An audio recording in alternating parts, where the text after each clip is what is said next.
Hi, my name is Dr. Bob Hardy. I'm a Minnesota licensed psychologist, and I have my doctorate degree from Western Michigan University in Kalamazoo, Michigan.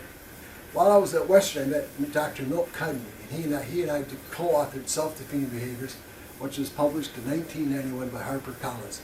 If you go to my website, which is www.stopsdb, stands for self-defeating-behavior.com, you get a free mini download on the abstract of the theory. The model to eliminate self-defeating behavior is educational. You learn the material, you apply the material, and you make a correction. It doesn't talk about therapy or support groups or medication. It's strictly a learning model. Learn the model, apply the information, you'll make the correction. It works for about 90% of the people. About 90% of our population the model will work for. And because there's one basic assumption to the model to eliminate self-defeating behaviors. And that assumption is you have to have the power of choice. And without the power of choice, people simply cannot eliminate their self-defeating behaviors. And there are people who are brain damaged. There are people who have got severe neurological problems, or they're too young as a child. It rests on one choice, and we can make positive changes. And the theory to eliminate self-defeating behaviors, the first book was basically a theory book. In the last 16, 17 years, I've evolved it into an educational model. Now, self-defeating behaviors are on a continuum. If you have very severe self-defeating behaviors, and you get more towards the middle, more garden variety stuff, and then you have mild. And in my lifetime, I've worked across this continuum.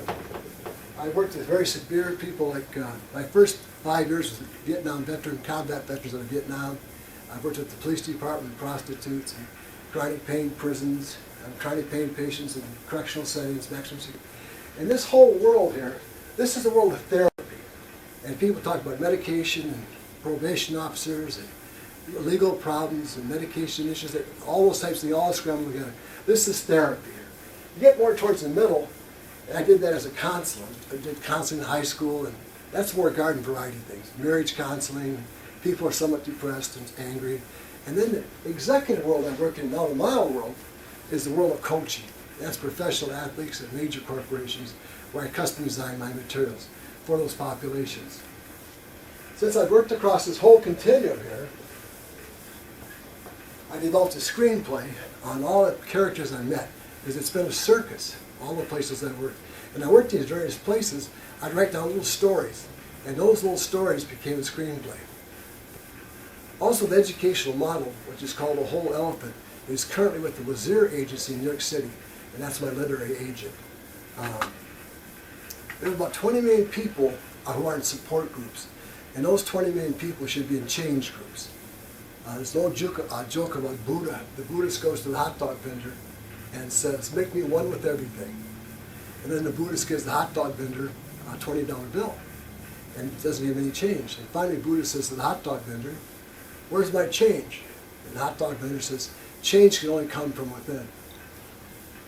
I've been a psychologist many years, and these three major blocks I talked about, severe, middle, and mild, I worked about 10 years in each block, and I'm still working on more on the mild side, writing and designing. As a matter of fact, I tell my friends my first job as a psychologist was on a stagecoach. That's how long ago it's been.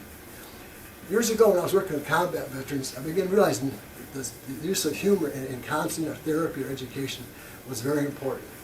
They would come in and also realize that if you could teach people how to change on an educational model. And what happened, there was hundreds of veterans coming out of the VA hospital here, and they didn't know how to help them. And so they knew I was working on self-defeating behaviors, and I went to them and said, "Would you just come? What can we do?" Now, you can't sit down traditionally with 300 or 400 people. So I said, let's just open it up. Let's just have people come in groups. And whoever comes, I'm going to lecture, we're going to talk about self-defeating behaviors. And for the first few months, it was very, very tense.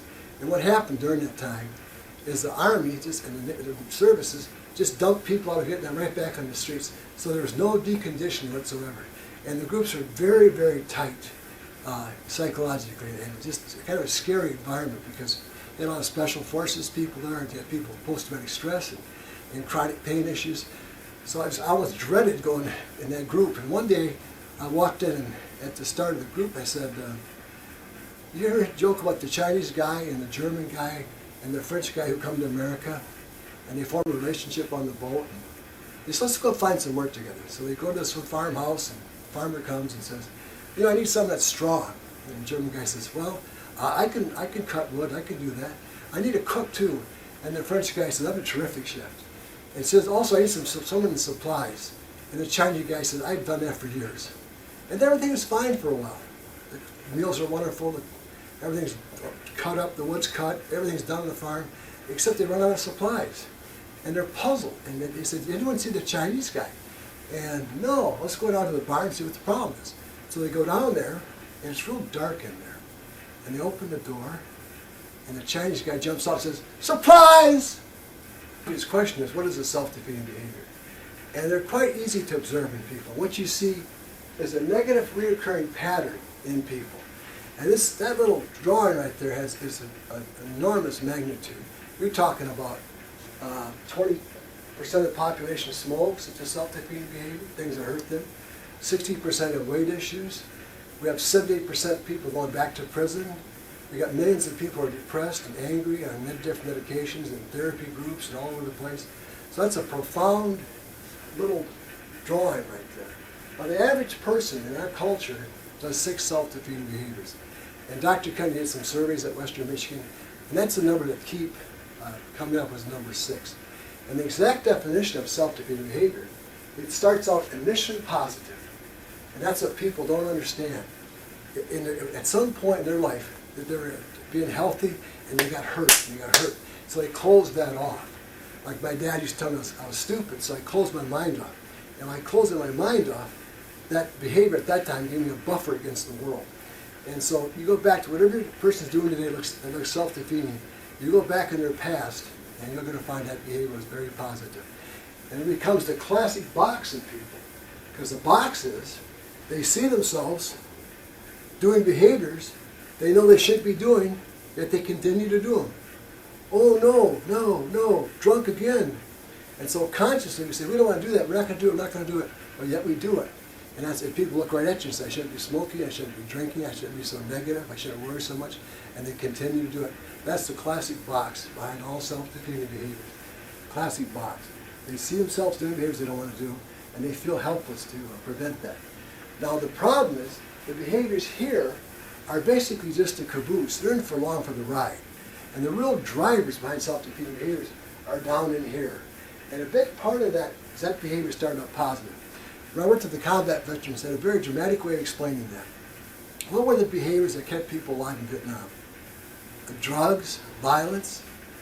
And what happens when you come home? These are the same behaviors. You go to prison, you die of drug overdoses, you get killed. And they begin to understand the concept that those behaviors at one time did protect them. And he used to say that angel in Vietnam is now a death angel. That's an extreme example. But if you go back, you're always going to find that the behaviors protected a person. And that's kind of down that memory system. And people are quite obvious, they'll say to you, you shouldn't be doing such and such a behavior. And when you do it to people, what do? Do they stop drinking? Do they stop smoking? Do they stop being depressed? No. Actually, the more attention you pay to the behavior, the more you're going to get. Since I've worked in correctional settings for a number of years, and honestly, what used to weigh 300 pounds, I weigh 185 now. I developed a very unique crossover between a couple of these powerful patterns. I have some niche marketing where I'm going to be working with fat inmates. It's a gigantic population, strong, powerful.